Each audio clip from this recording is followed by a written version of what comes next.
seja de acordo, quem não gostar de aparecer na gravação é só não ligar a câmera, né? Uhum. E a gente nem sabe se vai pôr no YouTube, depende. Depois a gente faz um julgamento melhor disso, tá bom?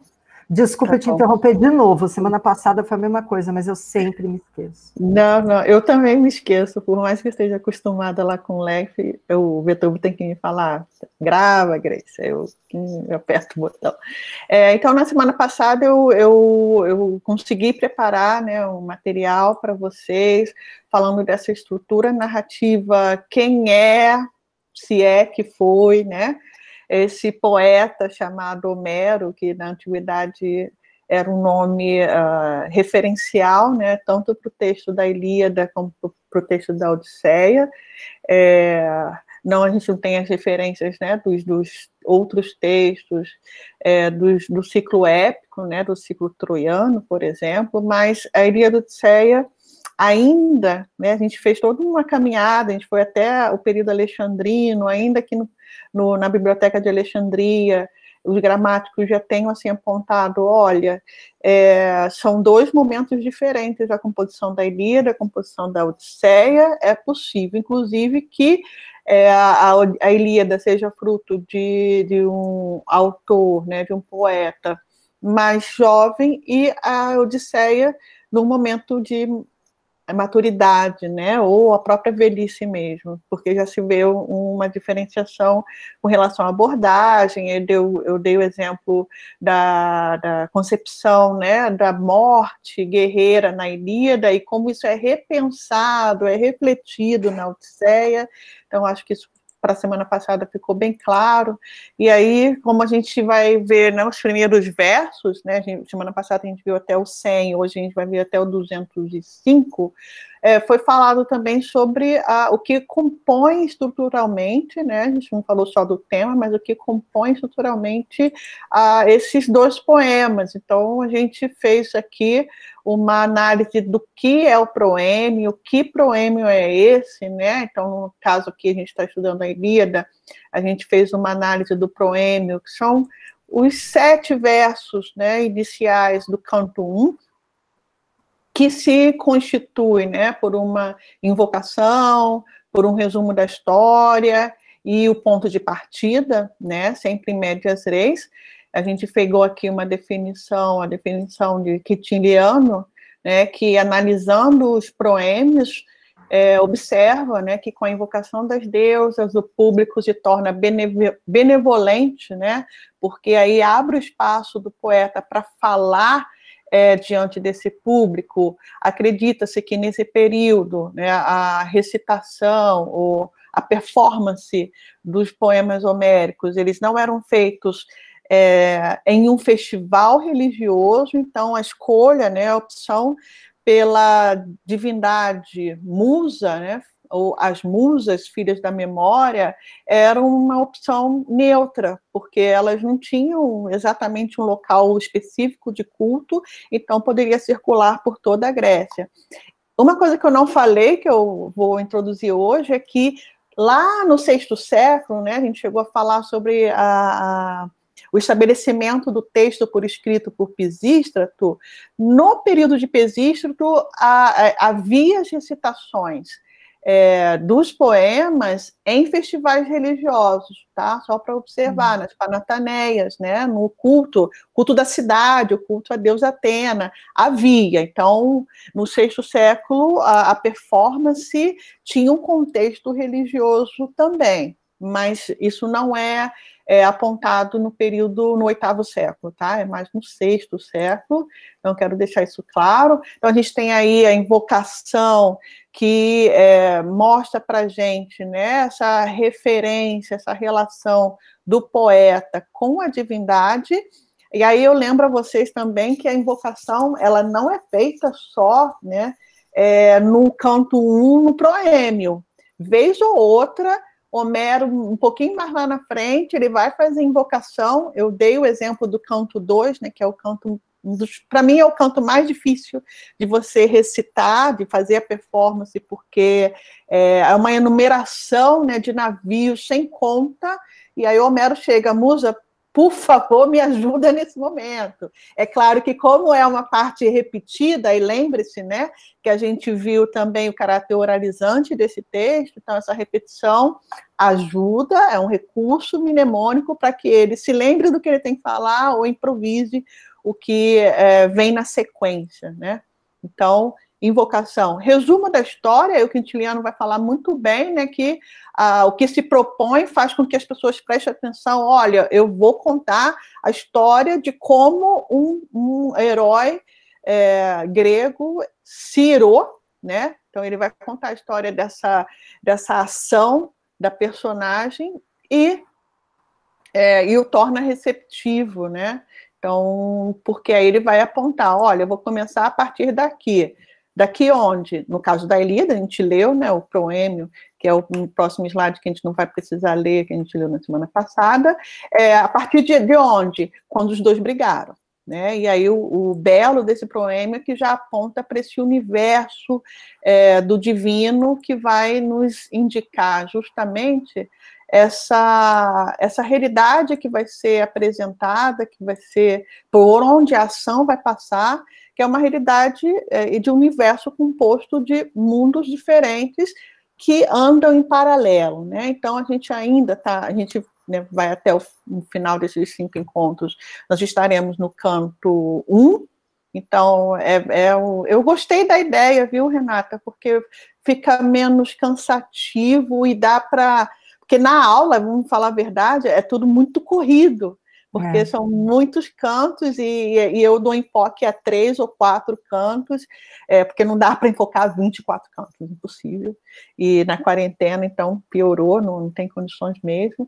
Então, é um recurso que eu achei bacana, a gente senta, lê os 100 versos, né, devagar, com calma, vai lá no dicionário verificar as palavras que a gente não entende, retoma os mitos, né? Essa é uma questão que também a gente vai tratar no âmbito da recepção, né? A dificuldade de lidar com esse texto não se dá simplesmente, né, aliás, né, por causa do distanciamento temporal, desculpa, por causa disso, muito do conteúdo a gente não tem mais acesso. Então, o que eu falei na semana passada, a gente precisa de alguns elementos, de alguns textos críticos, de especialistas, para a gente usar como se fossem os nossos óculos, para a gente poder enxergar e compreender o que está sendo apresentado. Aí, lembrando, né, a gente tem lá na análise da arte poética do Horácio a referência que a gente vê aqui no Quintiliano, né, que aponta para a estrutura dos 2 poemas em médias res. Então, a partir de um determinado ponto, porque o poeta ele não se propõe a contar todas as coisas no completo, né? Ele vai pegar um episódio, uma cena, e dali, com toda a descrição, porque o gênero épico é um gênero, por excelência, descritivo, ele vai nos ilustrar, vai mostrar, colocar, né, na boca das personagens as falas, isso é muito interessante, pela questão mimética, né, analítica, que a gente vai ter depois lá na frente com Aristóteles, com Platão, né, também, e com Aristóteles também, Platão vai falar sobre isso, Aristóteles também, essa estrutura, tá? Então, que a gente tem. Nesses últimos versos que a gente se propõe a ler hoje, né, eu vou abrir aqui para mim o texto rapidamente, quem tiver acesso a ele, fique à vontade também. Deixa eu ver se eu vou achar aqui o texto. Nesses 100 versos, a gente, na semana passada, a gente leu os primeiros 100 versos, a gente terminou com a referência, né, com a Assembleia. Então, a gente viu também a questão da estrutura social que é caracterizada nesse texto, porque é uma estrutura que mostra que a gente tem um grupo de iguais, só que não, porque o Agamemnon, ele se trata, né, como aquele que se destaca dentre os outros, inclusive com relação ao maior dos guerreiros. Essa, na verdade, e aí hoje a gente vai trabalhar alguns conceitos, né? Essa, na verdade, é a tal do que a gente chama de híbris. O que é a híbris, né? A híbris é um traje feito com relação ao desrespeito do status do outro. Então, a gente sabe que a Ilíada, ela, além de ser um poema, de ter uma carga poética muito forte, a gente não pode se esquecer que a poesia na Grécia Antiga, ela não era puro entretenimento, ela era entretenimento e elemento formativo que fazia parte da educação dos gregos. Então, a gente vê o poeta como aquele que consegue compor com rima, tem uma narrativa, tem um enredo, mas muitos dos elementos ali presentes estão sendo exemplificados para esse público para mostrar a ele qual a forma de condução. Então, a referência que a gente tem em Homero é uma referência, primeiro, né, de uma identidade coletiva. Então, os gregos de qualquer região, qualquer grego, qualquer indivíduo que falasse grego, independente, né, do que a gente falou na semana passada, da gente ter uma linguagem artificial, porque, né, a gente começa lá na Ásia a gente tem 2 grupamentos, né, de formação de colônia, que são os eólios e os jônios. O Homero, ele faz uso desse recurso que ele tem em mãos, e aí ele vai colocar, conforme a métrica exige, ele vai tecendo ali, colocando palavras que têm o formato, né, uma terminação mais específica de um dialeto ou de outro, conforme isso cabe, né, conforme couber ali dentro do ritmo, né, e lembrando que a gente acabou de ver, né, uma performance musical ritmada também, mas rimada. No nosso Homero, a gente não tem essa questão da rima, né? Com essas formas paralelas de sílabas de mesma vogal, né? Ou de mesma consoante, enfim. A gente tem somente o ritmo, isso foi explicado, exâmetros datílicos, mostrando para a gente que, ainda que Homero seja indicado como um elemento inicial de uma tradição, ele também é o final, né? A Romi deixa isso muito claro no seu texto, Introdução ao Homero. Ele é o princípio e o fim, porque ele é o ápice de uma longa tradição oral dos Aedos, e ele vai inaugurar, dali para frente, todas as referências serão Homero. Tá? A literatura, a poesia que for desenvolvida vai ter Homero como referencial. Então, por que a gente lê Homero, né? Dentre muitas justificativas, né, por fazer parte do cânone, por ser um clássico, né, fazer parte do cânone, também porque, em especial, quem se interessa por literatura vai querer ver esse princípio, esse começo lá atrás, né? Eu estava assistindo uma entrevista com o André Malta mesmo, em que ele fala, olha, começa pela Odisseia, porque é muito interessante isso. Por que começa pela Odisseia? A Odisseia era considerada na antiguidade um poema menor. Tanto é que o que é dito com relação à autoria da Odisseia, Homero estava velho. Então, por isso que ele fez um romance, né, um texto desse tipo. A Ilíada, não, ele estava no seu auge, né, na sua plenitude. Então, a Odisseia ela não era tão bem vista na antiguidade, mas hoje é a que tem melhor recepção, pelas transformações, né? Aí vamos lembrar ali da Biblioteca de Alexandria, que se faz uma retomada da poética anterior, com determinados parâmetros já oriundos da escrita, né? Então, o que a gente falou, o que eu falei hoje no início, que eu falei bastante na semana passada, é que esse caráter oralizante faz com que haja muitas repetições no texto. Então, no período helenístico, a gente tem uma tendência maior a uma redução dessa produção poética, por influência da escrita também, por um elemento estético também. Mas, por exemplo, a gente vai ficar no canto 1. Quando a gente vai ali no canto 2, né, em que tem o envio do sonho, olha que interessante. Zeus chama o Deus sonho. Vem cá, faça isso, isso e isso. Ok. O Deus sonho vai. Olha, é para você fazer isso, isso, isso. Tudo que o Zeus tinha falado. Aí o Agamemnon chega e fala de novo. Olha, eu tive um sonho, isso, isso, isso. 3 vezes a mesma coisa. Então, assim, típico da oralidade. Certamente um texto escrito seria condensado, né? Se seleciona, o narrador vai selecionar um momento de apresentar essa narrativa e a gente fica sabendo disso.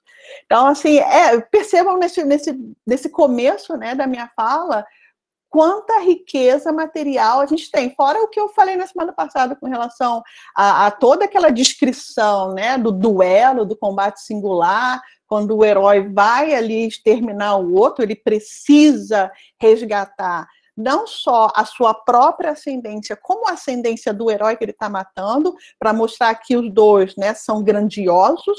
Então, o que ele está fazendo, né, está executando algo que vai ser no futuro cantado, e aí a gente vai trabalhar com outro conceito importante que define o herói, que é o conceito de Cleos, né? A gente falou na semana passada que esses heróis que são cantados na Ilíada são heróis que recebiam culto, então a gente não pode desvincular, e nesse sentido a gente não desvincula o elemento cultual da caracterização dessa personagem. Então não é à toa que quando a gente tem assim, um primeiro conceito de herói, qual o conceito que vem à nossa mente? Que é um indivíduo que busca Cleos, é um indivíduo que busca se eternizar, por mais que ele seja, né, um semideus. Renata, você lê o que fica no chat, porque eu vou mais me concentrar em Leio, falar, pode deixar. Tá? Pode deixar. Então, como eu estava falando, ele busca se imortalizar por meio das ações que serão, no futuro, cantadas, né, pelos poetas, pelos aedos. E aí tem um autor que é muito importante da gente conhecer, pelo menos, que é o Gregory Nage, ou Nage, eu não sei, Renata, se o sobrenome dele ele é falado assim, eu falo Nage. Eu acho que é Neide, mas eu não tenho certeza. É Neide, porque é em inglês, né? Então, ele tem um livro, quer conhecer sobre o que é o herói épico, ele tem esse livro, que é o The Best of Achaeans, e ele tem um outro texto que foi traduzido, eu recomendo, está disponível em PDF, porque é uma tradução da portuguesa, né? Então não tem problema nenhum eu divulgar aqui, se eu achar lá no final eu boto até o PDF, que é o Herói Épico, traduzido para o português, olha que delícia. Foi em 2017, se eu não estiver enganada, tá? Eu não conheço a versão em português, que para mim é muito recente, todas as publicações dele são em inglês, então a gente tem acesso aos textos em inglês, e ele vai falar, né, ele é o especialista, né, fora o Whitman Cedric, que também na década de 60, né, vai compor um livro para falar sobre o herói épico. O Gregory Nage, ele vai falar, né, neste livro aqui, o seguinte: enquanto a Timé, não sei se foi a primeira palavra que eu botei, não, Hibris, então Timé, eu cheguei a falar no finalzinho da apresentação na semana passada, bem rapidamente, porque hoje é o dia da gente trabalhar com essa questão. O Gregory Nage vai falar, enquanto a Timé, a honra é conferida pelo culto, olha que interessante, porque ele faz a relação direta do herói e o culto, tá? Ele não abre mão de fazer esse tipo de análise das personagens. Então, enquanto a Timé, a honra é conferida pelo culto, o prestígio nascido do Cleos é conferido pela glória inesgotável da epopeia.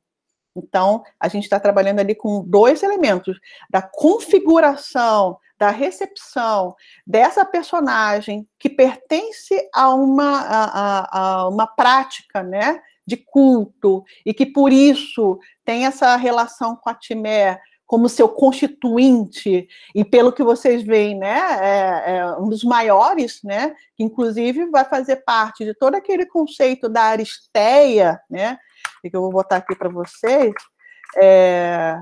que é o elemento que vai justamente indicar que aquela personagem é uma personagem que pertence à aristocracia, não só o elemento do culto, mas socialmente, né, eles pertencem a uma determinada classe. Então, nessa Aristeia, que a gente traduz como excelência, né, aquele personagem, ele se destaca por ser um guerreiro de coragem. Tá? Eu cheguei a comentar com vocês aqui que a tropa grega, ela não é formada só por aristocratas, que tinham seus cavalos, os seus carros, né? Lembra-se que lá no final o Aquiles ele vai pegar o corpo de Heitor e ficar dias no seu carro, né? Rodando. Esse grupo de guerreiros é a elite da tropa, tá? Mas a gente tem outros. Tercites, por exemplo, que é o que aparece no canto 2, que ousa falar em uma assembleia, né, sendo que ele é um soldado de baixa patente, não tem cavalo, com certeza, então ele não faz ali, ele não está na nata, tá, da tropa.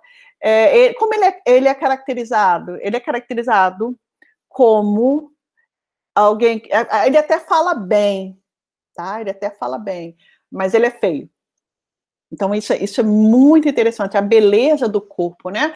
E não só a beleza de nascimento, mas o cuidado com o corpo, né? Eu sempre falo, não existe ninguém feio, tem gente mal cuidada. Mas... Então, assim, você vê Aquiles cuidando do seu cabelo, passando óleo no seu corpo, né? Então, ele tem o cuidado da manutenção da beleza. Isso para o herói, tanto em vida como em morte. Como a gente viu, deixa eu ver, eu tenho o proêmio aqui, né? A gente viu aqui no proêmio que a gente leu da Ilíada, deixa eu só, eu não sei, tá. No proêmio... um comentário. É interessante a gente perceber também como, durante o texto, eles vão usando o epíteto divino entre os heróis. Ali, eles vão, durante o diálogo, eles vão usando isso também meio que como uma forma ali de talvez prever e destacar esse culto que vai haver, né, para os maiores. A relação do divino também tem a ver com a questão da ascendência, tá? O que a gente falou na semana passada com relação ao físico, e isso não sou eu quem fala, tá? É o Gregory Nage, eu vou falar Nage, é horrível falar errado e tá gravando, mas tudo bem. É que com relação ao físico, acredita-se, e a gente pontua isso, que os heróis eles eram indivíduos que eram maiores. Com relação à população, eles eram grandes. Então, só a figura de uma dessas personagens, uma figura chegar, você já vê a grandiosidade pelo físico, pelo corpo. Por quê? Porque eles comiam muita carne. Vez ou outra vocês vão ver hecatombes. Então, faz parte do ritual, né, de culto, tá? Que eles participam diretamente dando o melhor da terra, que é a carne, né? Que é a oferta de animais para os deuses. Então, assim, fisicamente eles se destacam, são mais fortes, né? E aí isso tem relação com a beleza também. A beleza é um dado que conta. E aí vamos pensar nessa mentalidade que se passou para a nossa posteridade com relação ao herói. Todo herói que eu conheço é bonito. Todo herói que eu conheço é bonito. Agora a gente está tendo mais uma figura do anti-herói, né? Que em Homero a gente tem também, né? Um Paris ali, uma figura estranha, que no canto 3 ele é coberto pela divindade, a gente vai falar no canto 1, né, a gente vai falar um pouquinho dessa aparição, dessa relação. Mas sim, estão falando da questão da Aristeia, o físico é importante. O que eu queria mostrar aqui para vocês é que no proêmio, quando a gente está aqui no proêmio, né, a ira de Aquiles fez com que houvesse muita morte e que esses heróis que morreram, heróis, tá? Não eram quaisquer uns, não era o pessoal ali de baixa patente, era a nata ali da tropa, os corpos desses heróis ficaram aos cães atirados e como pasto das aves, né? Isso, lá no proêmio, já é um dado que já faz com que aquilo que o Quintiliano está falando, o público já abre os seus olhos, calma aí, eu quero saber o que é isso. Por quê? Porque na teologia homérica, morreu, tem que enterrar. Se não há enterro, se não há o ritual fúnebre, não se entra no mundo dos mortos. Tá? Isso é muito claro na Ilíada, isso é mais claro ainda na Odisseia.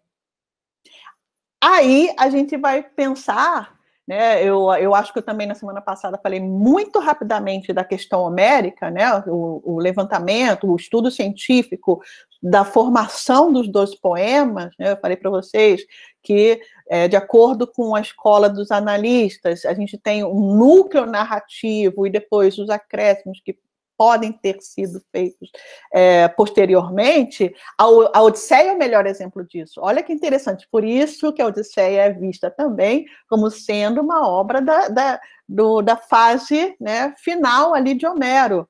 Olha que interessante, no canto 11 da Odisseia, você tem a descida de Odisseu ao mundo dos mortos, a gente tem a catábase de Odisseu. No canto anterior, um amigo dele morre, né, na casa de Circe, caindo, porque bebeu, caiu, quebrou o pescoço, morreu, mas ele ficou lá, porque eles tiveram que sair, né? E aí, no canto 1, essa alma aparece e fala assim, ele está às portas, né, do Hades, e aí aborda Odisseu e pede para ele, faça-me os funerais, para eu poder entrar, porque vira uma alma penada. Mas olha que interessante, no canto 24, desculpa estar falando da Odisseia, tá? Mas é só para exemplificar a questão homérica. No canto 24, a gente tem uma outra catábase, a gente tem os pretendentes no Hades, mas como que eles podem estar lá? Se Odisseu matou todos e fez questão de deixar todos ali, como o Aquiles fez, né? A mercê aqui dos cães e das aves de rapina. Então, é uma contradição do Homero com o próprio Homero. Então, por isso que a Odisseia ela é vista como sendo comparando com a Ilíada, em que na Ilíada há mais coerência, tá? Essa estruturação ela é considerada, vamos assim dizer, como sendo, eu não vou falar inferior, mas que há incongruências, muitas incongruências. Na Ilíada também, eu falei da embaixada, né, na questão da embaixada, que o Aquiles recebe a embaixada no 9, e lá na frente ele ainda está esperando a embaixada, então, realmente, fruto de um poema que foi compilado e composto com a passagem do tempo, tá? Em que antes, um episódio não estava conectado ao outro, e aí chegou alguém e reuniu. Então, isso é interessante da gente ver. Então, voltando, né, que a gente tem a questão dos mortos no proêmio, em que eles não recebem o ritual fúnebre e, portanto, esse é um dado importante no proêmio que faz com que se desperte a atenção para ouvir. Como assim? Essa ira é tão grande que se recai, inclusive, numa assebeia, quer dizer, numa forma de impiedade, porque não se observa esse ritual, que é importante. Apesar de, né, o que a gente considera fundamental na constituição do herói, e Aquiles tem muito disso, vamos pensar no Aquiles, agora lendo os 100 versos que a gente combinou de fazer a leitura hoje, né? O que esses 100 versos da Ilíada, né, o 101 ao 205, mostram para a gente? Na semana passada a gente terminou a nossa leitura com deixa eu só chegar aqui ao 101, com a fala do Calcas, né? Calcas é defendido ali por Aquiles, e ele diz o que tem que ser feito, tá? Não se deve aceitar o resgate que Crises propôs quando ele veio, né? Um resgate da filha, mas se deve fazer uma hecatombe. E aí, Agamemnon, eu vou falar um palavrão, emputecido. Aí a gente vai partir do 100 agora, tá? Até o 205. Ele vai descontar naquele indivíduo que está se metendo na questão, que é o Aquiles. Aquiles ele tem um caráter de liderança muito forte, muito forte. Então está ali, né? Já dá para perceber que Agamemnon e Aquiles eles estão ali numa disputa de poder. É uma disputa de poder que está acontecendo ali, né? Em que o Agamemnon, como um exemplo de uma autoridade, né, de um governante que supera o seu status, porque não se esqueçam, né, como eu citei lá a Romi na semana passada, a composição de Homero é feita num período que a gente já tem a organização social em polis, então a gente não tem um indivíduo regendo, a gente tem um grupo que decide em nome de nós, né, na primeira pessoa do plural. A gente tem o Homero coloca aqui para a gente, na verdade, aí lembre-se que eu falei que o poeta é o educador da Grécia, como uma autoridade não deve se comportar. A autoridade deve seguir a decisão do grupo, porque acabou no final que isso foi uma decisão do grupo, não uma decisão de Aquiles. Tá? Então, estar num espaço de poder também, aí a gente percebe isso muito claramente, é considerar o seu papel social e político, porque ele levou para o pessoal. Ele levou para o pessoal. Essa é a desmedida, tá? Que é um conceito muito importante para o grego, né? A justa medida, vamos assim dizer, o metron não foi seguido, ele ultrapassou. Ao ultrapassar esse metron, Agamemnon comete uma híbris. Como é que a gente sabe que Agamemnon comete uma híbris? Por que eu estou falando isso? Porque está escrito no texto grego. Tá? No texto grego, lá no final dos versos que a gente combinou de ler hoje, né? Eu vou passar, então, lá para o 200, 180, 190... é uma partezinha que fala assim... 200. Fala assim, Aquiles volta-se para a deusa, tá? Eu vou de trás para frente e depois trabalho o meio. Volta-se, então, para a deusa. Eu vou abrir... Vocês querem que eu abra aqui na câmera para vocês? Que eu apresente? O que vocês acham? A Nédia disse que sim. Aí você tá bom. Fica mais prático para você. Mais um sim ali. Tá bom. Eu vou... Eu tenho meu livro aqui na minha frente, Larissa também quer, então... Tá. Deixa eu compartilhar, só para vocês verem claramente que eu vou apontar para vocês isso, compartilhar. Apresentar, tela inteira. Então, estamos compartilhando aqui. Ficou pequeno, né? Bem, eu espero que não esteja ruim para vocês lerem dessa forma. No 200 aqui, né? Volta-se, então, para a deusa e lhe diz as palavras aladas. Filha de Zeus, tempestuoso, que causa te trouxe até Troia? Ver os ultrajes que o atrida Agamemnon me faz neste instante? Então, esse ver os ultrajes que o Carlos Alberto traduziu, né, no plural, essa palavra é híbris. Tá? Então, quem nunca teve, assim, já ouviu falar muito de híbris, mas não localiza no texto o que é nesse verso que a gente tem muito claramente. E aí, eu recomendo um autor do qual eu fiz referência também na semana passada, que é o Donaldo Schiller. O Donaldo Schiller, no capítulo 9, né, que ele vai tratar da embaixada, no seu livro de introdução ao Homero, ele vai dizer que a híbris está sempre ligada com uma punição divina. A gente já falou sobre punição divina semana passada, né, a partir do envio da peste por parte de Apolo, através do pedido do seu sacerdote. Hoje a gente vai ver mais um elemento. Então, qual é a teologia que está por trás da ação de Aquiles? A teologia é a seguinte: a híbris, ela está sempre ligada à ausência de dike. Então, hoje a gente vai falar grego, tá? Então, isso. Essa palavra dike é uma palavra fundamental em toda a literatura grega. Em toda a literatura grega, tá? Tirando um ou outro, né, ali da poesia lírica, mas a literatura grega fundamentalmente vai trabalhar com a noção total de dike. Na Ilíada, na Odisseia, lembra-se, né, da assembleia ali para fazer o Odisseu voltar, Por que Atena recorre a Zeus? Porque não é justo que todos tenham voltado e Odisseu não. Tá? Então, a dica está ali no começo do texto, assim como está no Homero, que a gente vai desenvolver mais um pouco. Exildo, não preciso falar. Né? Exildo, eu não preciso falar.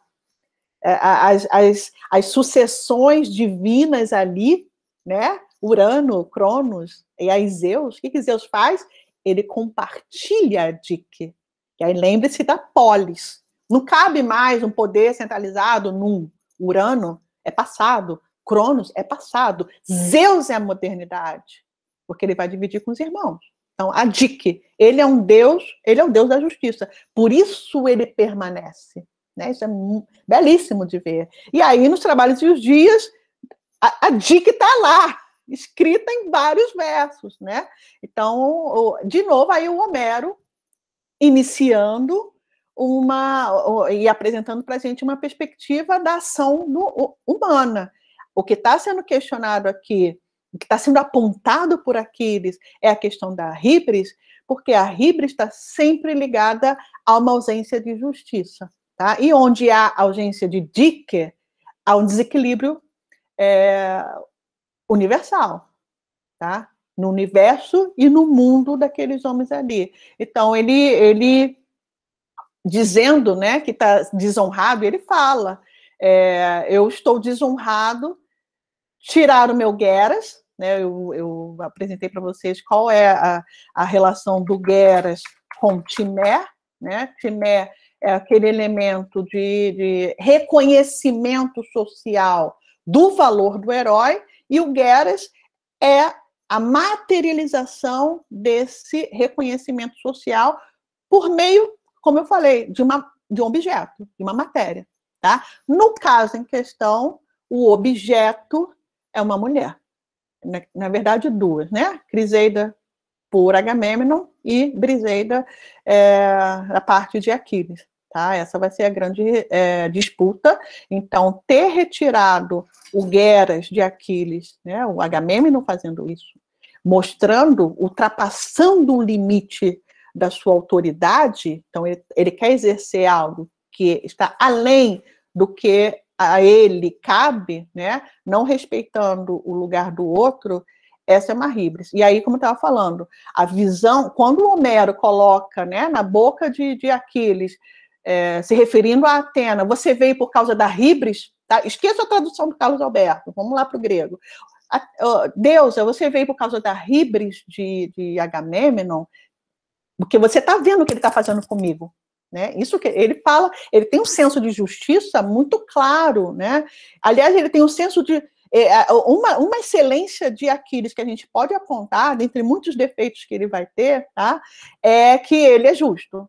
Desde o começo, lá nos 100 primeiros versos que a gente leu na semana passada, ele fala, olha, o Geras já foi dividido. Não é justo que você queira ter mais, porque aquela parte que coube a Agamemnon não foi dado para Agamemnon. Se teve que fazer concessão, é uma outra história. Mas ele está ali com um senso de justiça muito claro. Tá? A divisão já foi feita. Espera, olha a sapiência de Aquiles. Espera um pouco, que no próximo saque a gente faz uma redivisão para te compensar. Olha o senso de justiça de Aquiles, né? Apesar dele ser um indivíduo cuja característica, né, que te apresenta ali no momento é de ser impulsivo. Mas olha que interessante, aí a gente vai passar para um outro universo, né? Eu comecei a falar sobre isso com relação ao proêmio, o universo em seu aspecto divino. Nesse momento, eu estou lendo o chat, nesse momento, quem aparece, né?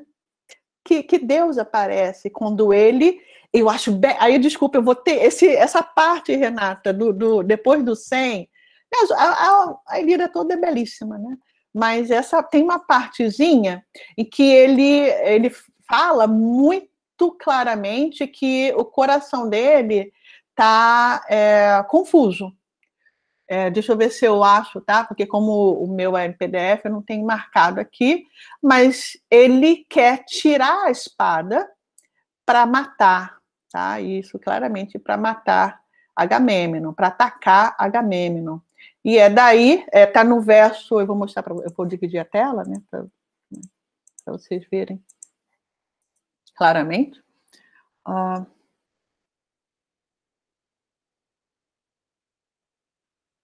Vocês estão vendo já? Tela? Não. Não está aparecendo. Tá. Não, é que eu não compartilhei. Eu abri aqui o texto. Dá para ver agora? Vai. Agora está entrando. Tá indo, tá. 188, 89, né? Isso, aqui embaixo, né? Isso mesmo. 1, 2, 3, 4, 5, 6, 7, 8. Aí ele fala, né? Mas para Fitia, resolvo voltar, que é bem mais vantajoso ir para casa nas naves recurvas. Não julgo decente, quer dizer, não julgo justo, permanecer ultrajado, quer dizer, sofrer arribres, e de bens e riqueza prover-te. Disse-lhe então, em resposta, né? Foge se teu coração te compele, não te suplico. Aí, isso é interessante que eu falei, né, dos dois grupos que compõem a tropa dos gregos. O grupo dos aristocratas, eles são destacados por terem Aristeia, e essa Aristeia é coragem. O outro grupo, algumas vezes, a gente vai ver isso em alguns cantos, alguns deles fogem, essa é uma diferença, tá? E aí vocês vão entender que, apesar de Aquiles ter dito, né, que ia voltar para casa, ele não volta, ele fica ali. Porque não cabe a um herói fugir da batalha, ele não foge. Tá? Ele fica no aguardo ali do estabelecimento da justiça, que a gente viu na semana passada, que vai ser feita pelo desígnio de Zeus, né? Então, ele não sai do campo de batalha, na verdade, ele só vai para sua tenda, mas ele não deixa a guerra, ele não abandona a guerra. Isso é um princípio, né, da personagem heróica. Mas deixa eu ver aqui. Acho que onde você queria é onde está escrito assim, ó, enfurecido, você está vendo? É 188. Isso, obrigada. Nada. Enfurecido com essas palavras, ficou Pelida. Então, aqui, ó, para quem quiser anotar, é 181, 2, 3, 4, 5, 6, 7, 8, 188. Enfurecido com essas palavras, ficou Pelida, né, o filho de Peleu, o coração a flutuar indeciso no peito veloso, sobre se a espada cortante ali mesmo do flanco arrancasse, e dispersando os presentes, o atrida dessa arte punisse, ou se o furor procurasse conter, dominando a alma nobre, né? Olha que interessante, porque a gente vê o Aquiles como sendo um impossível, mas olha a reflexão que ele faz. Eu vejo de uma forma um pouco diferenciada. Tanto na Ilíada, na Odisseia, então, ele é o sábio, porque ele consegue fazer uma reflexão que ninguém mais fez, só ele faz. Né? E eu acho fantástico. Então, ele já está dividido. E a psicologia de Homero enriquece muito, né? A descrição psicológica. Eu sei que a gente não pode usar esse termo, que é um pouco anacrônico e tal, mas a gente usa, porque é o aspecto interior, né? Não se esqueçam que Homero, ele tem a fluidez da voz interna falando. Isso é muito interessante. Ele, antes de se tornar moda, né, a fluidez do pensamento na narrativa, Homero já faz isso. Então, ele está mostrando ali o impasse em que Aquiles se encontra. Seguir seu impulso ou controlar seu impulso. E aí vem um reforço, né? A deusa Atena aparece. Oi. Fluxo de pensamento, isso que eu queria falar, fluxo de pensamento. Desculpa te interromper, mas é que a Nédia, que é bastante participativa e tal, está fazendo aqui uma pergunta, ó. É certo dizer que a personagem da narrativa heróica de Homero é plana? Você está falando, me parece o contrário disso. Não, é isso. Não, eu tenho aqui um exemplo, deixa eu ver se eu coloquei. Sim, perfeito, ó. Eu tenho um exemplo do próprio Nage, que o Nage fala isso. Com relação à Ilíada, Nédia, geralmente os especialistas falam que as personagens da Ilíada são fechadas. O Aquiles, ele tem o seu princípio do início, no meio e no fim. São personagens que não mudam, tá? O que eu falei é da riqueza desse mundo interior das personagens. Elas têm, essa riqueza elas têm, são riquíssimas. Mas elas são, como o Nagy vai falar, elas são monolíticas. Nesse sentido, sim. Elas são caracterizadas como monolíticas. Por exemplo, é diferente da Odisseia, em que você tem personagens que amadurecem diante dos seus olhos. Tá? Telêmaco é assim. Né? Telêmaco, você vê ele não crescendo, com a deusa Atena ali, né, orientando esse menino, mas as personagens, elas são mais abertas a outras influências e elas são mais plásticas, você pode moldá-las, né? Agora, esse elemento do fluxo de pensamento, né, da construção dessa rica interiorização, a gente vai ver tanto na Ilíada como na Odisseia, tá? Penélope é um exemplo disso. Quando a gente tem ali, né, um Aedo cantando sobre a guerra de Troia, ela, sem acusar nenhuma divindade, ela revela o que se passa no coração. Né? O fluxo de pensamento essa canção me entristece, eu sofro, olha que lindo, né? Essa subjetividade, essa emoção que é mostrada, e a gente vê a épica como sendo, geralmente, né, descreve o gênero épico como sendo um gênero duro. Mas quando a gente estuda mais a fundo, gente, o Aquiles chora, eu falei isso semana passada para vocês. Nesse canto que a gente está lendo, daqui a pouco ele vai estar ali, mamãe, quero ajuda, quero beijo, quero abraço, quero colo, né? Ele vai... Ele é uma personagem, nesse sentido, belíssima, riquíssima. Agora, é plana no sentido de ser estática. Ela é estática. Tá? E isso quem fala não sou eu. Aí eu vou compartilhar aqui, rapidamente. Não, eu posso fazer outra coisa. Eu posso compartilhar, sim. Ah, não, mas eu não tenho aqui, que eu não consegui baixar. Então, vou compartilhar minha tela para dar o exemplo que vocês vão poder anotar acerca dessa personagem, né? Deixa eu ver se eu acho. Estou dividindo. Ah, tem tanta janela. Aqui. Eu não consegui baixar, tá? Por isso que está assim, meio bagunçado. O Nagy, aí nesse texto que eu recomendo para vocês, a tradução é a tradução do Félix Jacome, eu acho que fala assim o nome dele, o Jacome, eu não sei como que fala. A tradução é dele, o herói épico. Aí o Nagy, ele vai começar a analisar a figura do herói épico. E aí ele fala, vamos começar com Aquiles. Trata-se de uma figura monolítica e intensamente intransigente, nesse sentido, né? Que escolheu ativamente uma morte violenta ao invés da vida, de modo a angariar Cleos, glória, ao ser relembrado para sempre no seio da poesia épica, né? Eu tinha feito essa referência para vocês lá no início, então é muito claro aqui, o Aquiles é uma personagem fechada, tá? Ser fechado não quer dizer que não possa ser rico na sua concepção. Ele tem uma riqueza belíssima. Gente, no canto 9 ele está cantando as gestas do herói, como um Aedo, né? Então, ele é uma personagem de muita sensibilidade.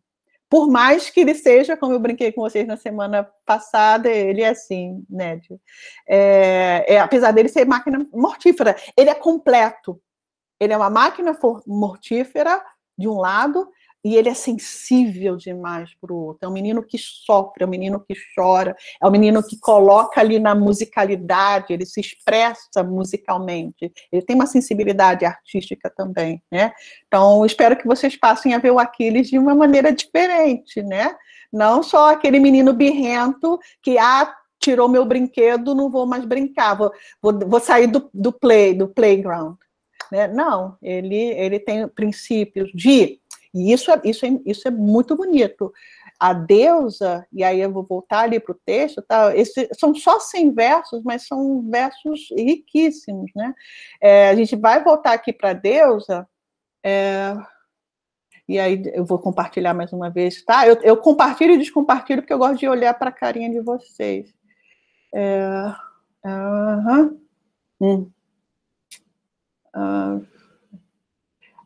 Deixa eu ver onde eu estou. Mas Renata, eu acho que eu vou estar passando um pouquinho dos 205, tá? Então eu não vou ler agora. Tem problema. Não tem problema. Não. Na verdade, eu acho que eu deveria ter passado um pouco, depois que eu fui olhar. Mas... Tá. Não, porque ela vai falar aqui, né? A de olhos glaucos, Atenas. Então, isso aqui é um epíteto, tá? Que vai se repetir N vezes, como eu falei na semana passada. Quando ele pergunta, por que você veio? Por causa da híbris do Agamemnon, ela responde, para acalmar-te o furor, tão somente ora vim do alto Olimpo. Caso me atendas, enviada por Hera de braços muito altos, que por igual a ambos preza e dos dois cuidadosa se ocupa. Vamos, refreia tua cólera, deixa em repouso essa espada. Mas conta o que queiras, com termos violentos, o cobre de injúrias. Quer dizer, você pode xingar, mas não o fira, tá? Então é bom, aprendam com aqueles aqui, com Homero. Falar palavrão, às vezes, já dá um alívio. Ora, te digo que com toda clareza o que vai realizar-se, prêmios 3 vezes mais belos virás alcançar muito em breve. Por esse insulto de agora, contente, portanto, e obedece. Olha que lindo, né? Então, ele tem consciência, e ele vai para a barraquinha dele. Ele tem consciência disso aqui, porque ele é uma personagem piedosa, né? A piedade é uma característica forte no Aquiles. Quando ela fala, se aquieta e obedece, ele obedece. Tá? Então, ali... E aí, o que a gente sabe da personagem homérica, né? Esse homem, esses aristocratas que lidam com os deuses no seu dia a dia, né? O homem comum não tem esse tipo de relação com a divindade, mas os heróis têm. Tá? E aí você vê claramente como são piedosos. Né? Aquiles é uma personagem que se submete à vontade dos deuses. Então, aquela imagem que a gente tem, né, do indivíduo irascível, né? Que é como o Homero, a primeira coisa que ele vai falar de Aquiles é isso, né? Canta ao musa essa ira, né? Mas olha o comedimento, olha o procedimento, né? O que acontece, essa ira, né? Ela é destacada, essa menes, ela é destacada porque teve consequências funestas, como o próprio Homero diz, né? Então, essas consequências, essas ações, esse homem diante de um elemento aqui que é importante, que é uma outra ideia que a gente trabalha muito, né, no estudo de Homero, a relação com a moira, né? Porque não se esqueçam, a gente está aqui em Homero, a gente está na Ilíada, num campo em que, né, num espaço em que os homens correm o risco de perder suas vidas, todos os dias, né? Eles estão vivos, mas prontos para morrer. Aquiles é esse, né? Aquiles é aquele que vai enfrentar o seu destino de frente. Então, a personalidade, o caráter dele, caráter extremamente forte, mas que mostra a condição primeira da humanidade. Sabemos que vamos morrer. Né? Então, a consciência, em especial Aquiles, né? Que ele já conhecia. Como a gente não vai ler o canto 9 aqui, então eu posso adiantar um pouco, né? E eu já passei pelos 100 versos aqui na nossa conversa.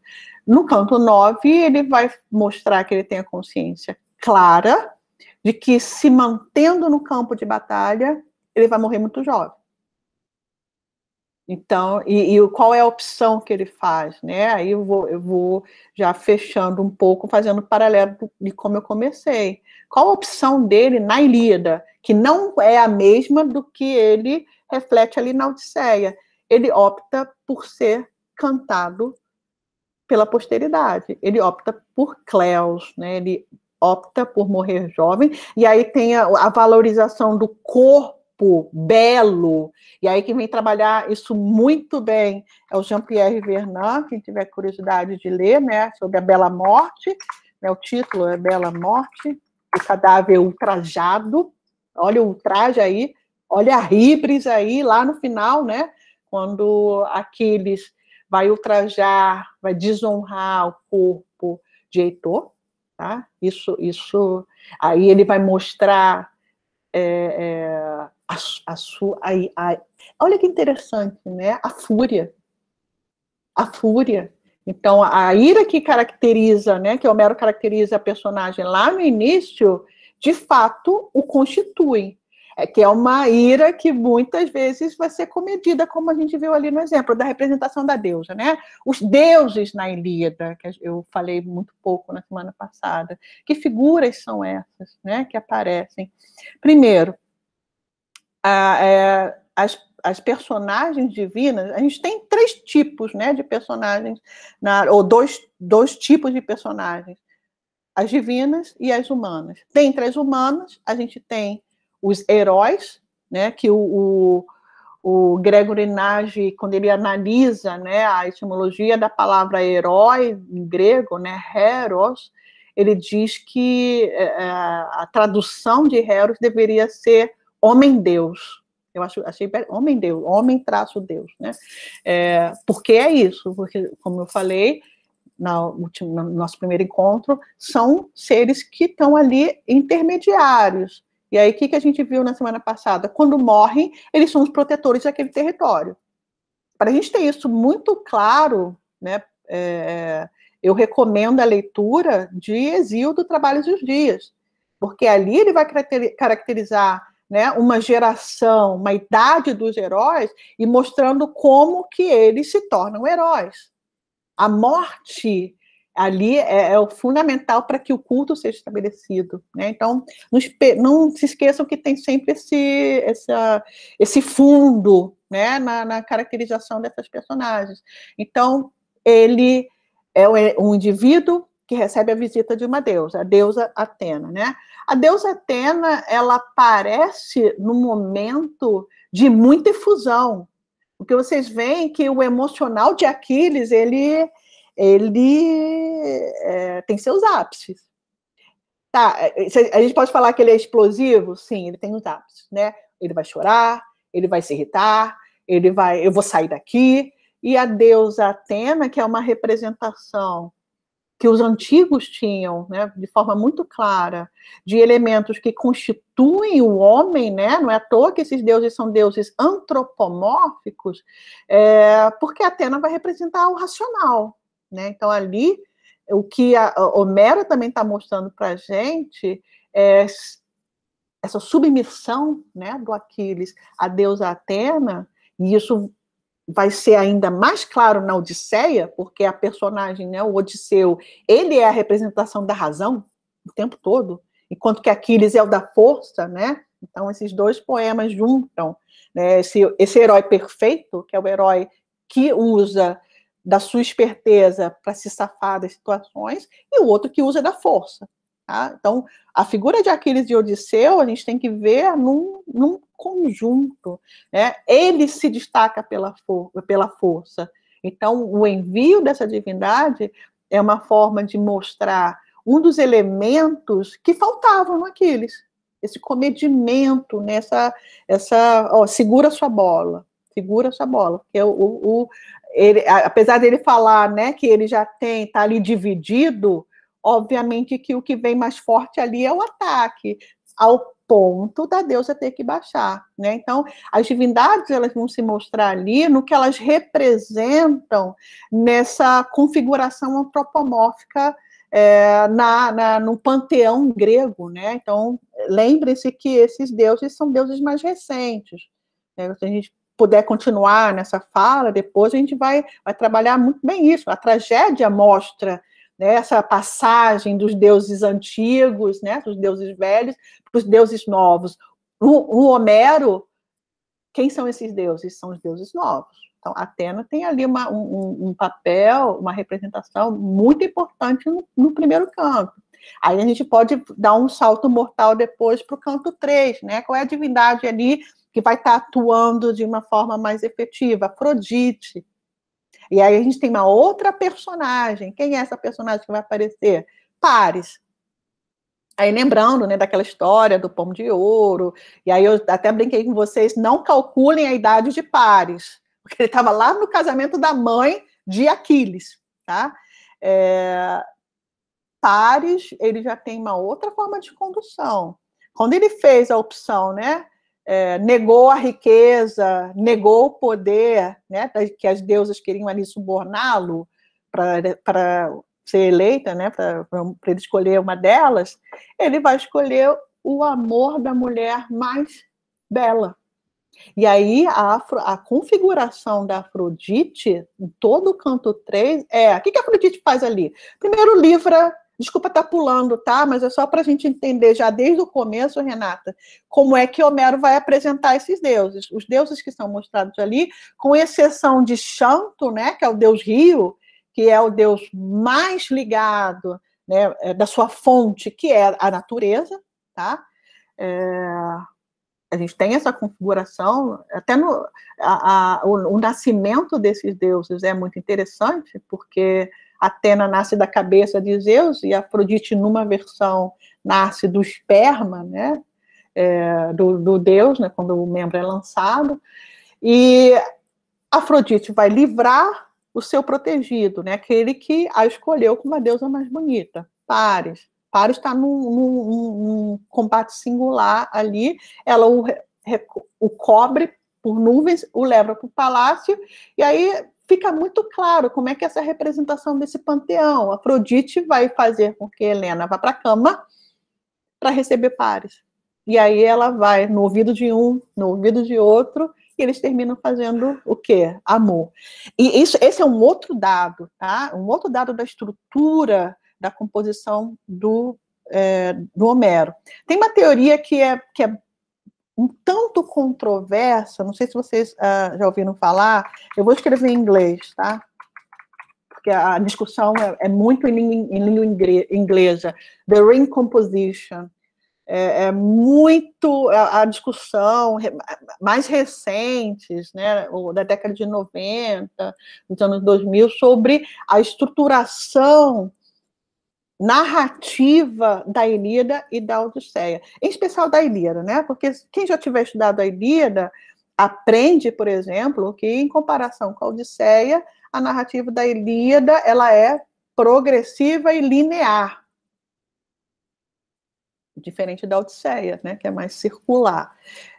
A composição da Ilíada, nessa análise, né, da Ring Composition, que eu acho que eu posso trazer por composição anelar, né, anel de anel, se dá pelos fechamentos. Vocês se lembram que quando eu apresentei o canto 1 para vocês, eu mostrei os paralelos?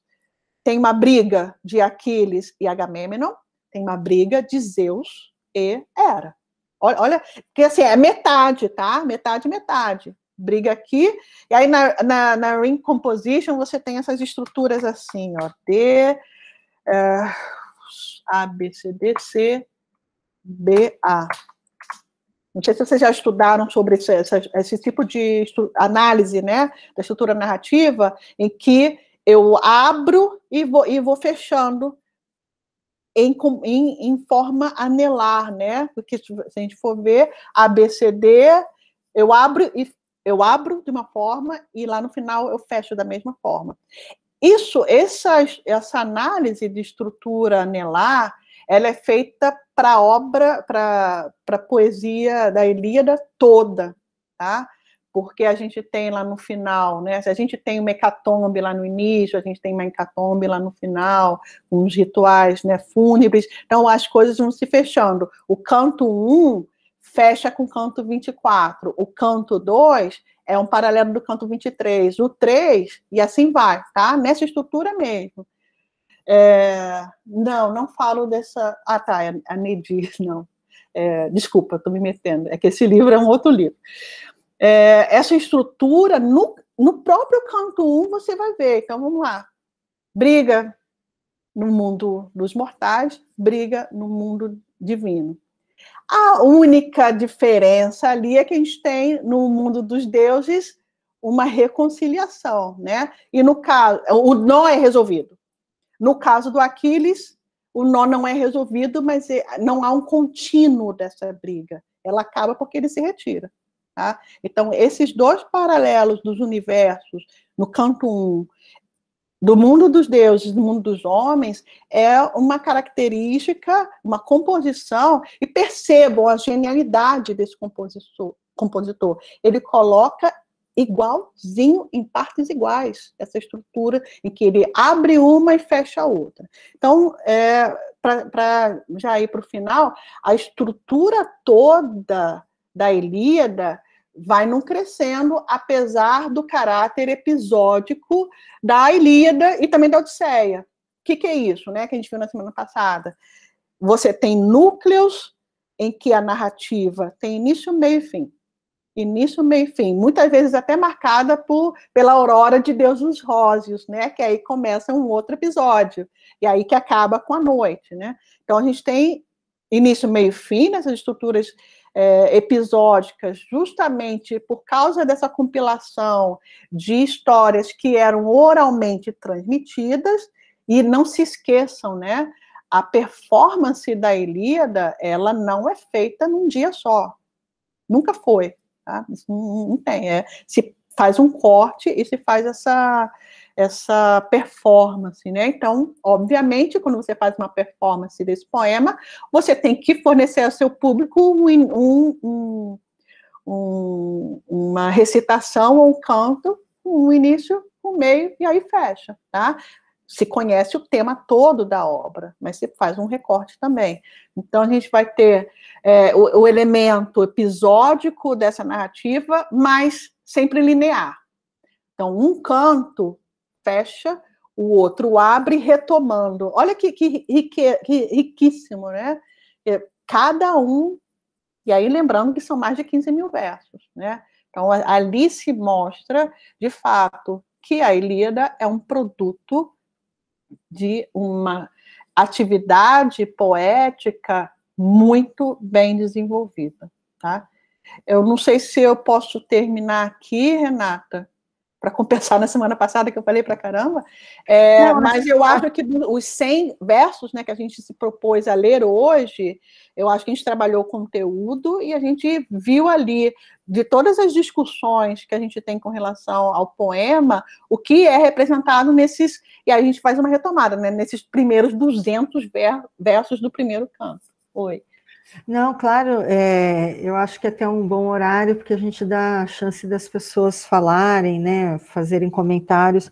Eu queria, assim, na minha leitura, que eu refiz agora, né, antes do nosso encontro, e é tão mais confortável poder ficar na audiência, né, do que ter que falar. Eu gosto de falar, né, senão não seria professora, mas ficar na audiência é tão melhor, né? Porque eu queria trazer uma provocação, enquanto o pessoal também vai, talvez, se organizando aí no chat, para quem quer falar, né?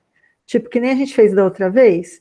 Lembra que eu passei o William na frente de todo mundo? Não sei se foi na sua sessão ou se foi na do Alexandre, mas quem quer falar, vai pondo aí o nominho no chat para a gente organizando. E o João ou o Vitor, um dos dois, me ajuda aí se eu perder. Porque eu queria fazer uma pequena provocação aqui, de uma coisa mais da forma desses 100 versos aí, talvez... Rapidinho, eu botei aqui a referência da análise do Ring Composition, tá? Quem se interessar. E aí o nome, o título é belíssimo. Né? The Shield of Homer tem tudo a ver com essa análise da estrutura da Ring Composition. Desculpa. Não, então, eu estava pensando um pouquinho na questão talvez seja uma questão da forma, né? Lembra que na aula passada eu destaquei a questão de já ter discurso direto, né, das personagens logo de cara. E aqui nesses 100 versos o que a gente vê é realmente a prática retórica, né, acontecendo, porque você tem o discurso, às vezes você tem um verso só separando a fala de um e de outro. Então, tanto poderia ser dramatizado, pensando do ponto de vista de teatro, que é a área que eu trabalho mais, quanto a gente pode pensar, talvez, um pouco do ponto de vista da retórica, né, do estudo retórico. Aí eu estava pensando, até estava fazendo uma busca aqui em certos artigos, porque eu me lembro de ter lido há muitos anos alguma coisa sobre a construção retórica nesse diálogo do Agamenon com Aquiles, mas eu não achei exatamente o que eu queria. O que eu achei, que depois a gente até vai colocar no material de apoio, então quem sabe do que eu estou falando, lá na nossa biblioteca no site do Clube de Leitura, a gente tem um material de apoio. Eu achei um artigo do professor Rainer, né, que hoje é da UFRJ, mas eu acho que ele ainda estava no doutorado, esse artigo é de 2013, que ele fala sobre a função da Ilíada na Gênese da retórica de Aristóteles. Às vezes entra em umas coisas um pouco mais complicadas, mas ele coloca uma coisa interessante, dizendo que o Aquiles nem é o primeiro que está bravo na história, né? Primeiro fica o Crises, que é o sacerdote pai da Criseida. Depois o Apolo fica bravo, depois é o Agamenon, e depois é que fica o Aquiles bravo, né? Porque ele é ofendido no discurso, que eu achei interessante. Eu nunca tinha pensado desse ponto de vista. Não, é o que chamam de reação em cadeia. No estudo retórico desse trecho, há uma reação. Isso é feito o Ring Composition analisa dessa forma. O Ring Composition diz que tem uma reação em cadeia, por isso que é a análise da Ring Composition. Achei legal isso que ele colocou, né? Nem era bem isso que eu estava procurando. Nem era bem isso que eu estava procurando, mas eu fiquei pensando, nossa, é verdade, na verdade não é o Aquiles o primeiro que ficou bravo, né? Ele acaba ficando bravo. Aí eu estava, então, relendo o texto, e, na verdade, quem começa ofendendo, né, com impropérios aqui é o Agamenon, né? Porque a hora que o Agamenon aceita, então, a proposta do Calcas, porque ele aceita, ele fala, então tá, você nunca traz notícia boa, né, Calcas? Você nunca traz notícia boa. Mas tudo bem, eu aceito aí isso que você está falando, eu vou entregar a menina bonita, de faces bonitas e tal, tararã, mas eu vou precisar de outro, como você disse, de outro reposição, né? Uma reposição, uma compensação, né? Aí, quando o Aquiles fala, mas como assim? E entra com aquela ponderação que você mesma salientou, vamos esperar então ter outro saque, e aí a gente faz essa redistribuição pensando em te atender. Não, aí o que acontece é que o Agamenon já vai, tipo, com o pé no peito, né? Com os dois pés no peito, porque ele já vai dizendo assim, ó, estou na linha no verso, né? 131. Conquanto seja astuto, divino Pelida, não penses que poderás enganar-me com os teus subterfúgios e manhas. Queres guardar o teu prêmio, mas pensas que eu deva, a donzela, ao sacerdote mandar desse modo, ficando sem nada? Enfim, ele já começa a jogar os dois pés no peito. Onde eu queria, do Aquiles, né? Então, onde eu queria chegar, na verdade, me parece que talvez também a gente pudesse pensar do ponto de vista da retórica, e de novo, eu não sou uma especialista em retórica, só sou especialista tanto quanto a gente tem que ser sendo classicista, né? Porque é inevitável a gente estudar um pouco de retórica trabalhando com a literatura antiga, né? É a poética, o discurso, né? O discurso. Poética e retórica estão intrinsecamente ligados, né? Os discursos poéticos, ou seja, das obras literárias, são construídos com base nos estudos retóricos, ainda mais os latinos profundamente, quer dizer, lógico que os gregos também, mas os latinos que iam, né, tinha aquela formação da retórica grega, inclusive. Então, onde eu quero chegar, na verdade, era talvez que a gente pudesse também pensar outra perspectiva, além dessa riqueza que você trouxe sobre essa questão dos deuses, né, da composição em anel, é também pensar nessa construção desses discursos aqui do ponto de vista retórico, como esses 100 versos que nós estamos vendo agora, eles têm um caráter de discurso de litigância, de litígio, e não de persuasão, né? Então, a gente talvez possa pensar em dois dos modos retóricos, né? Que não são, os dois não esgotam as possibilidades retóricas, mas pensando do ponto de vista da retórica, você tem uma da persuasão, que até a gente talvez possa identificar com a do Calcas, quando ele é inquirido a dizer por que está tendo a peste, aí ele fala, só se Aquiles me der a proteção, e Aquiles diz, sim, vou te garantir a proteção. Até quando eu estiver vivo. Isso, a gente falou sobre isso no nosso encontro passado. Aí o que acontece é que, então, Aquiles, nesse discurso, consegue persuadir Calcas a falar o que quer Apolo, certo? O que é que Apolo está demandando. Então, podemos dizer que a gente tem um micro exemplo de um discurso de persuasão. Para, então, entrarmos num discurso de litigância que começa com o próprio Agamenon, me parece justo dizer, porque a hora que ele aceita a proposta do Calcas, o que o Calcas está falando, ele já é agressivo com o Calcas, ele já fala, você só traz notícia ruim, parará, parará. E depois com o Aquiles, ele vai fazer a mesma coisa. Então, aí a gente tem um discurso, talvez que a gente possa dizer que é um discurso caracterizado pelo vitupério, pela invectiva, e que constitui um discurso de litígio, de litigância, e não um discurso já que você está me provocando da parte de Agamemnon, porque o Aquiles, ele é extremamente ponderado, porque ele faz um discurso mas depois cuja retórica é de... tem um nome específico, mas é o discurso que mostra as provas. Ele tem provas.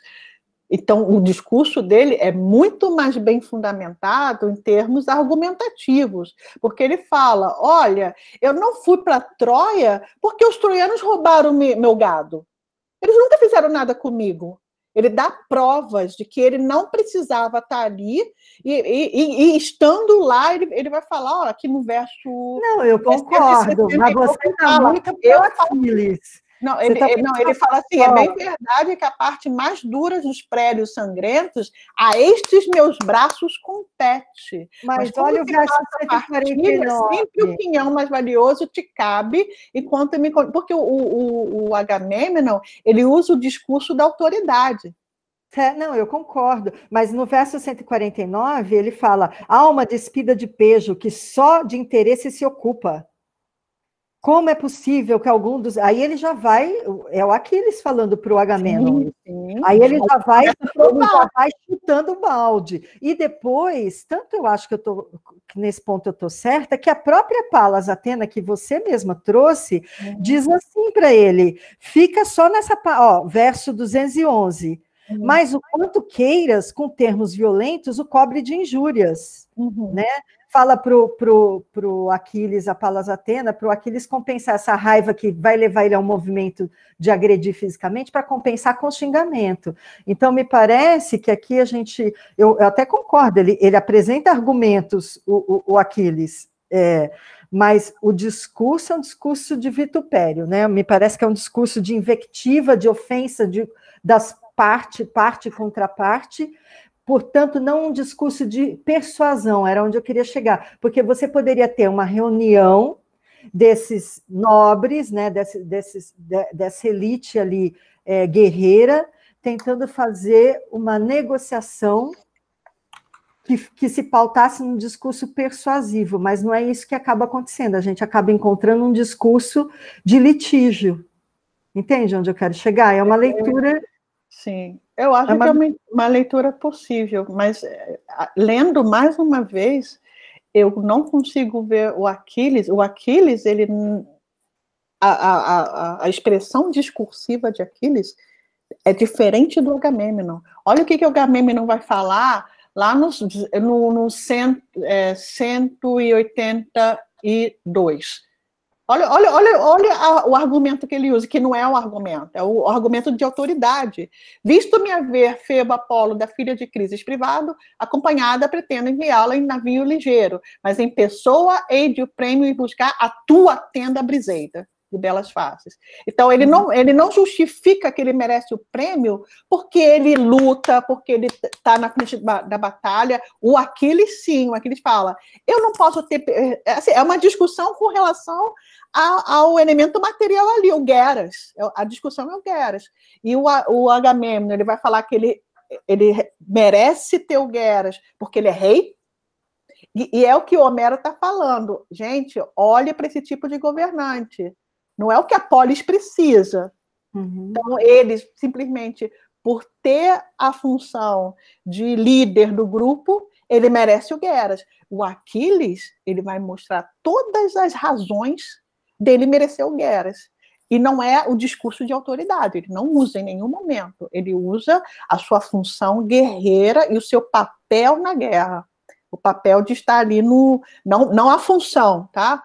Porque, não vamos confundir a função com o papel. a função de rei do Agamemnon e o papel de Aquiles de conduzir a vitória. Então, na verdade, Renata, como eu falei lá no início, é uma briga por disputa política. É uma briga de força, de poder, né?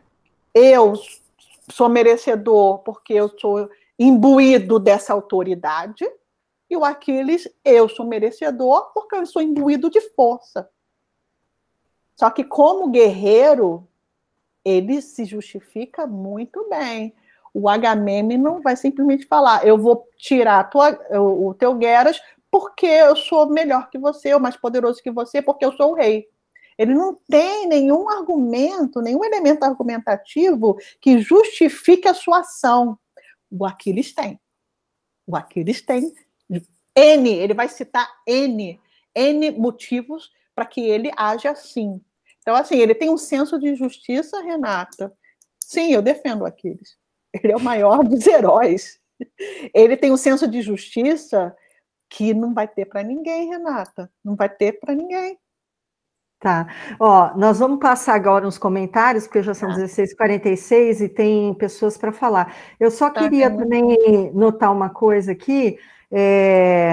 Bom, falamos de Criseida e de Briseida en passant, né? Que são essas duas mulheres jovens, supostamente, porque são de belas faces, né?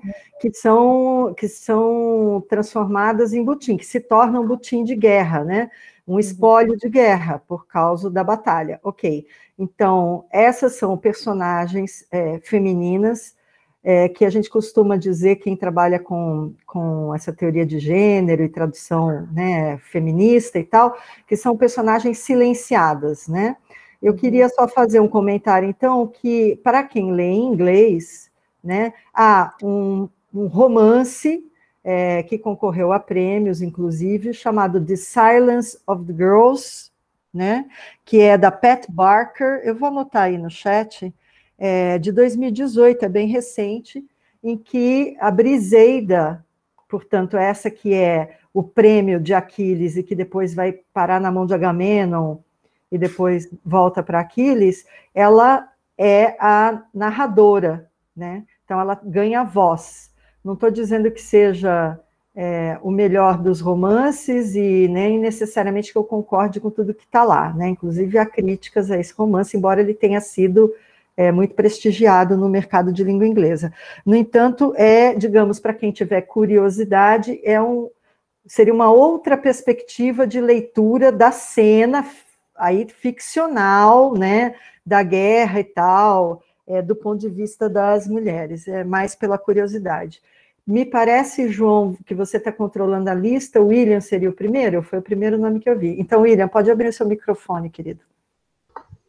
Eu vou aproveitar posso só pedir uma coisa, para não ter aquela impasse que eu acabei gerando na última sessão? Fica assim com uns 4 minutinhos para falar, tenta mais ou menos se controlar, tá bom? Eu vou aproveitar o ensejo das indicações para indicar também um outro livro que é também sobre uma outra versão. Eu gosto muito desses livros que são atualizações assim, de mitos fundadores. Esse se chama A Canção de Aquiles. É um romance ficcional, né? E conta um pouco da relação entre Aquiles e Patroclo pela visão de Patroclo. Então, é bem diferente mesmo. Essa autora, inclusive, a Madeleine Miller, ela tem também outro livro que chama Circe, só que esse eu não li ainda, quero ler, que é muito bom. Mas o que eu queria comentar, eu concordo com a professora Grace quando ela fala que o discurso do Aquiles é muito lógico, e ele expõe tudo, ele deixa tudo muito claro ali, em por que ele merece aquilo, por que ele está fazendo aquilo, inclusive ele justifica por que ele está trazendo aquele assunto e está se metendo naquela discussão ali, que ele fala lá no comecinho, eu acho que até um pouco antes dos versos que a gente está vendo hoje, mas ele fala que o objetivo ali de todos deveria ser resolver a situação, né?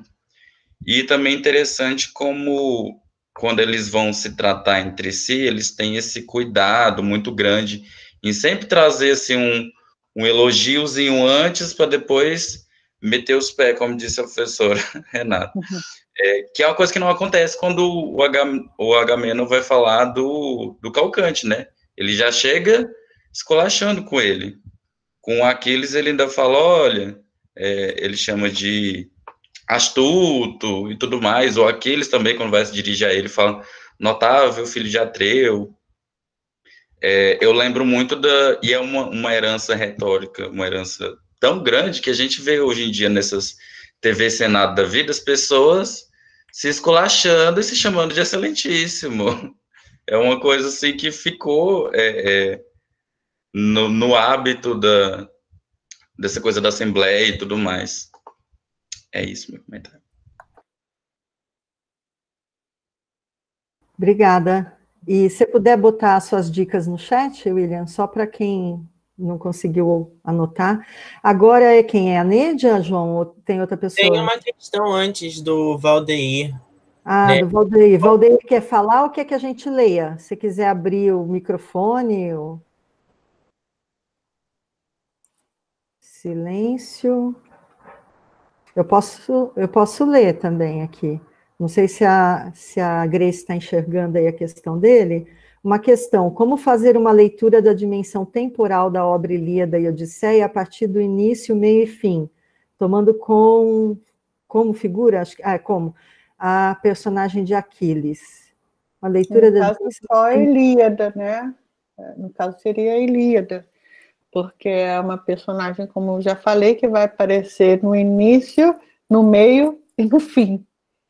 Os outros espaços eles são abertos para que se exalte, né, a Aresteia dos demais heróis, porque e é um recurso narrativo inteligentíssimo da parte de Homero, porque vocês viram a grandiosidade nesses 200 versos do Aquiles.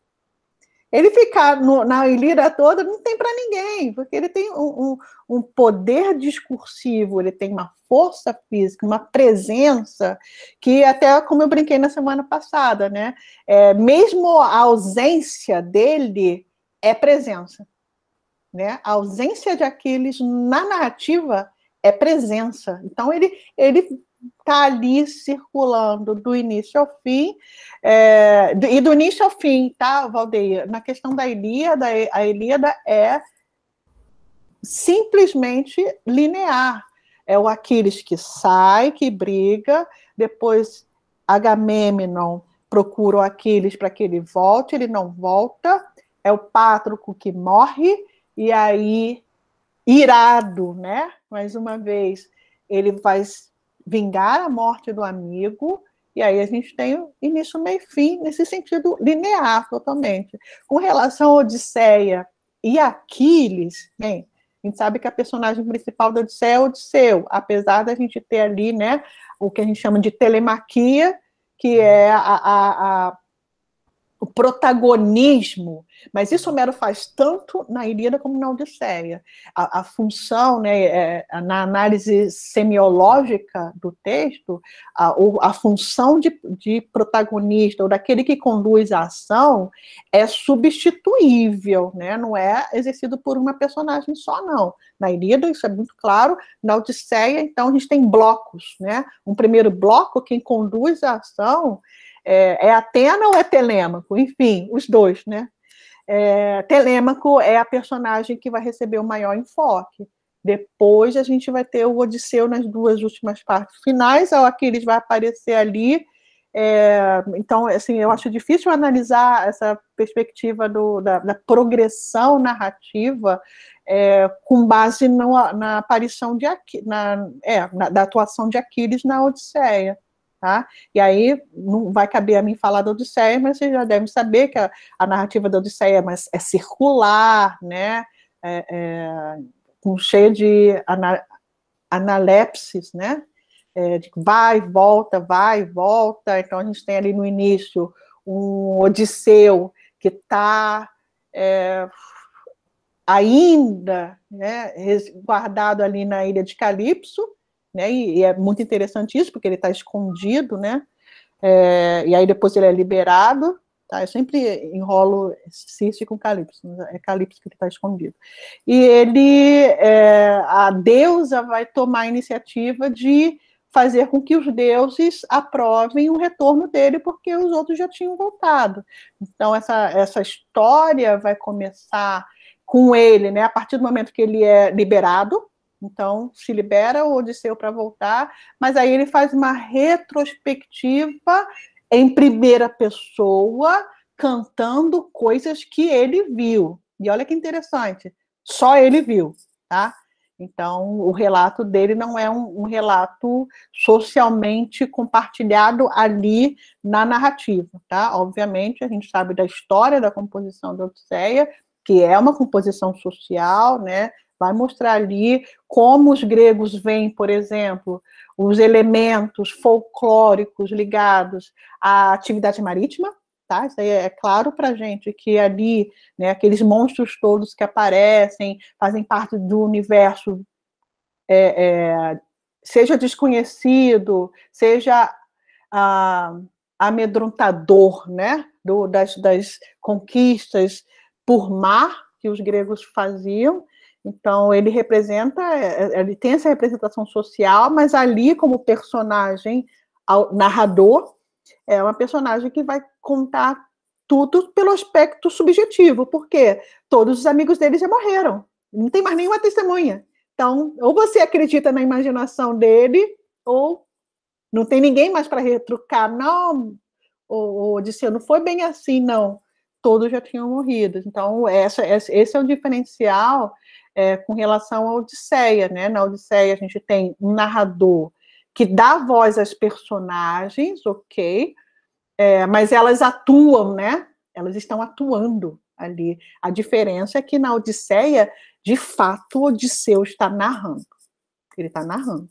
Então, a gente tem ali uma parada na ação da peça para que o que seja contado seja, na verdade, uma retomada do que já aconteceu. E daí esse ir e vir da narrativa que fica bastante ilustrativa ali, né? Porque o que a gente entende de proêmio, que a gente viu na semana passada, que o proêmio faz aquele resumo para atrair a atenção do público, só que o público ali é enganado, né? Aí a gente vai entrar de novo naquela questão da escola dos analistas, né? A telemaquia deve ter sido um acréscimo posterior, porque o proêmio da Odisseia tinha que estar encabeçando o canto 5. Então, não sei se eu respondi a questão da linearidade, é algo que não temos na Odisseia. A gente tem progressão da ação, tá? Ele vai voltar para casa, ele vai matar os pretendentes, tem a progressão, mas não é linear. Não sei se eu respondi. Obrigada, diz que sim, parabéns pela aula. Tá. Então, agora é a vez da Nédia. Nédia, você tem 4 minutos, querida. Pode abrir aí o microfone. Boa tarde, né, primeiro. Oi, boa tarde. Sobre a discussão que vocês estavam tendo, se aquela passagem de Aquiles e Agamemnon era uma parte de vitupérios ou se era uma parte de imposição da autoridade, eu proponho que a gente faça a leitura pela chave que eu coloquei na última apresentação, que é pela chave da honra. Porque se a gente faz essa leitura pela chave da honra, a gente pode ver as duas coisas ao mesmo tempo. Veja, se o Gueras, como a professora falou, nada mais é do que a concretização da honra de uma pessoa, do momento que é tirado o Gueras de Agamemnon, ele se sente inferiorizado diante de seus iguais. Aí, e ele é inferiorizado com razão, porque ele cometeu uma ribre contra o Deus. Sendo que ele não aceita isso e usa de autoridade para tomar o prêmio de quem está ali na frente primeiro, né? Então, Aquiles, para se defender, não vai matar, mas vai vituperar contra Agamemnon e ele vice-versa. E então vira, de fato, tanto uma questão de imposição do comando, quem manda mais, quem tem mais força, quanto uma questão de vituperação, né, de xingamento mútuo, porque um não quer aceitar que perdeu um pedaço do Gueras e o outro não quer perder a parte dele da honra, porque, afinal de contas, ele não cometeu ribres nenhuma até agora. Bem, era isso. Eu acho que a sua sugestão é muito boa, viu? Nédia que fala, Nédia, seu nome? É Nédia. Nédia, tá? Bonito o nome, Nédia. É que eu estava falando do ponto de vista de construção de discurso a partir da retórica. Então, aí a Nédia está apresentando uma temática por trás. Falando de construção de discurso. Então, a gente pode olhar também por essa perspectiva, tá, Nédia? Bonito nome, Nédia. Mas aqui a gente está falando da estrutura discursiva, quer dizer, o que eu falo com relação ao Agamêmnon, que é um discurso não baseado em provas, mas é discurso de autoridade. E enquanto que o discurso, né, do Aquiles é um discurso profundamente fundamentado e é um discurso argumentativo. Ele mostra ali provas e condições do porquê que ele e aí vou pegar a chave da honra que você usou, porque ele não pode ser desonrado e o Agamêmnon não pode, entendeu? Porque assim, quem está ali no campo de batalha é ele. Quem é que vence as batalhas? Graças a ele, entendeu? Ele ali quase que coloca o Agamêmnon como sendo uma figura representativa, né? Assim, nem quando a gente tem um país parlamentarista, né? O presidente é figurativo.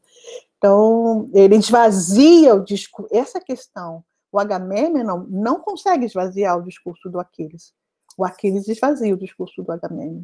Então assim, a força argumentativa vem do lado de Aquiles. Ele, de fato, ele sabe falar, fala bem. Desde o começo, gente, quando ele chama ali a assembleia, ele tem a questão da eloquência muito forte. Então, ele é uma personagem que é destacado pela força, mas pelo poder, né, físico, mas também muito pelo poder retórico. Ele tem uma força retórica ali muito grande, né? Então, como eu vejo. Independente das, talvez, posições, avaliações diferentes que a gente possa ter, acho que o que eu queria trazer à tona é que também há que olhar o texto homérico, né, e iliádico, no caso, que é o que nós estamos estudando aqui, do ponto de vista do estudo da retórica também, né? Então, a gente vai ter pesquisadores da filosofia, por exemplo, analisando o texto homérico a partir do ponto de vista da proposta das teorias retóricas, por exemplo, de Aristóteles, né, como é o caso do professor Heiner, que faz esse texto que a gente vai publicar ali. Então, há, além de tudo, esse elemento constituinte da obra homérica, que é essa exemplificação de exercícios retóricos, né, em diversas circunstâncias, não só nesses 200 versos iniciais, mas como a gente está olhando o canto 1, eu queria trazer à tona justamente essa prática retórica que está exemplificada nessa troca dialógica ali, logo nos 200 versos iniciais da Ilíada. Se a gente for pensar assim, estritamente retórico, Renata, a gente pode falar que o argumento de Agamêmnon é dedutivo, que parte de premissas universais. Eu sou rei, então acabou. E o Aquiles, ele usa o argumento indutivo. Ele pega as particularidades para chegar a uma definição. Não, por causa disso, eu mereço isso. E o Agamêmnon não, ele parte de premissas universais que você tem que aceitar como é. Eu acho. Não, parece que sim. Esse é uma das formas de pensar, usando porque o argumento dedutivo pode ser falacioso. Usando das provas, né? Bom, enfim, são 5:03, se ninguém tiver nenhum comentário adicional a fazer, eu só ia passar a informação de que o capítulo ao qual se referiu o professor Alexandre Moraes no sábado, que ele falou, tem um livro PDF disponível sobre Covid-19, não sei o que ele fez um capítulo inicial sobre a peste que aparece na Ilíada. né? A gente separou só esse capítulo do livro e colocou o PDF material de apoio na biblioteca.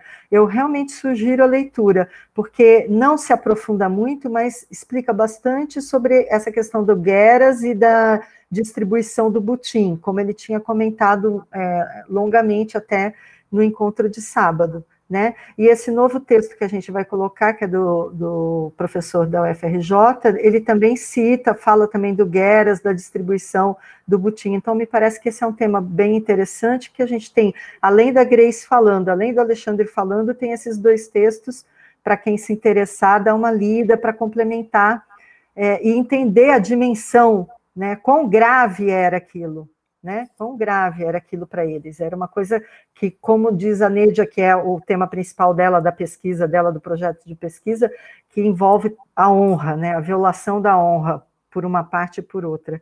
Então, me parece que é fundamental. E são textos fáceis de ler, muito breves, assim, e em português, então é fácil, a leitura é fácil. Desculpa, eu não dei nenhuma referência em português. Desculpa. Não, imagina. Bom, mas assim, teve gente da semana passada que entrou em contato me pedindo referências teóricas.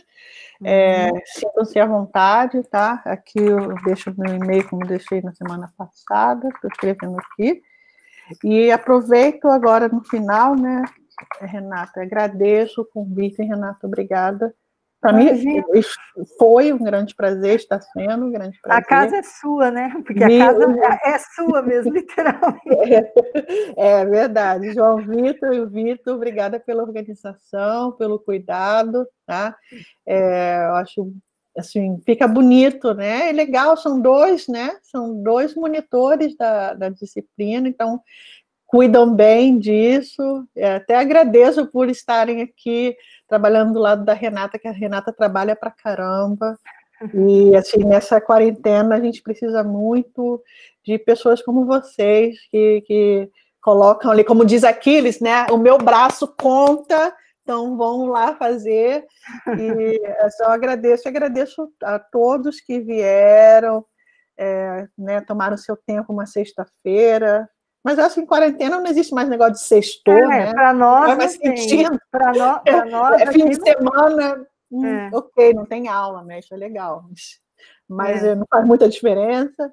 Então, mesmo assim, vocês tomaram seu tempo. Eu sei que são muitas lives ultimamente. A gente de clássicas, a gente está arrebentando a boca do balão, vamos dizer. Adoro essa expressão antiga. A gente tem ontem, né, Lucas? Nossa, teve a da Ragusa às 7 da tarde, e assim, bons, né, Renata? Ontem à tarde foi maravilhoso. E eu só agradeço por vocês privilegiarem, né, de estar com a gente. Imagina, a gente que tem que te agradecer imensamente pelo seu tempo que você está disponibilizando e seu conhecimento aí vasto da obra homérica. Então, se ninguém realmente tem mais nada a falar, eu agradeço a Nédia, agradecendo a Matilde, Valdeir. A gente agradece também a presença de vocês. Amanhã, a partir das 3h, a gente vai discutir a Odisseia. Amanhã não temos o professor Alexandre, sou eu e os meninos aqui, e vamos discutir um pouco mais sobre a Odisseia. É isso, então. Boa tarde para vocês. Boa tarde. Nada, Matilde. Tchau, gente. Um beijo.